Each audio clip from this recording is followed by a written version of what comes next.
ભરૂચના દાંડિયા બજારમાં મિલકતના ઝઘડા વચ્ચે ચોંકાવનારી ઘટના સામે આવી છે। 10 વર્ષથી ચાલતી કાયદાકીય લડત બાદ કંટાળેલા સ્થાનિક યુવાન ચેતન પટેલે ગતરોજ બપોરે પોતાના ઘરમાં એકલો હોવા દરમિયાન આપઘાતનો પ્રયાસ કર્યો હતો। ચેતન પટેલે પોતાના ગળે ચપ્પુનો ઘા માર્યો અને તે લોહીલુહાણ હાલતમાં મળી આવ્યો હતો। ગંભીર રીતે ઈજાગ્રસ્ત ચેતન પટેલને તાત્કાલિક સારવાર માટે સિવિલ હોસ્પિટલ બાદ સુરત ખસેડવામાં આવ્યો છે। હાલ ચેતનની સ્થિતિ નાજુક હોવાનું જાણવા મળી રહ્યું છે। આ અંગે એ ડિવિઝન પોલીસે ઈજાગ્રસ્તના પરિવારજનોની જાણવાજોગ ફરિયાદ લઈ વધુ તપાસ હાથ ધરી છે। ઈજાગ્રસ્ત ચેતન સભાન અવસ્થામાં આવ્યા બાદ પોલીસ દ્વારા આગળની કાર્યવાહી કરવામાં આવશે।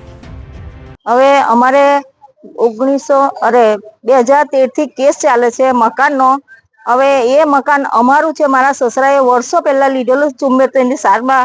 હવે જ્યારે ભંગાર પડેલું હતું તે પડી જાય એવું હતું એટલે અમે મકાન બાંધ્યું। ત્યાર પછી સામેવાળાએ રોજારા લોકોએ અમારા પર કેસ કર્યો, ત્યારથી હજુ કેસ ચાલ્યા જ કરે છે। એક પટે એટલે બીજો કેસ ચાલુ કરે છે અને અમે લેડીઝો જ છે, અમારે ત્યાં જેન્ટ્સ કોઈ છે નહીં, કરે એવા છે નહીં।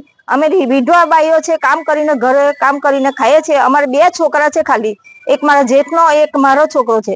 હવે એ લોકો પેલા સામેવાળા આવીને ધમકીઓ આપે છે, ઘર ખાલી કરી નાખો। કાલે તો બધા આવ્યા ને ઘર ખાલી કરવા કીધું સાહેબ। એટલે અમારા આ છોકરાએ આજે ટેન્શનમાં આવી ગયો ને ગળું કાપી કાઢ્યું। આજે કેટલા વર્ષોથી અમારે કેસ ચાલે છે, શું કરીએ હવે અમે? આ મારા પર કેસ ચાલે છે। હાલ હજુ બી શનિવારે જઈને આવ્યા, 15 તારીખે બી અમારે તારીખ છે, આજે પણ ગયેલા અમે બધા કોર્ટમાં ગયેલા અને આ છોકરાને એકદમ ટેન્શન આવી ગયું કે અમે કાં જઈશું, અમારે કોઈ મકાન નથી બીજું, અમે કાં જવાના હવે રહેવા?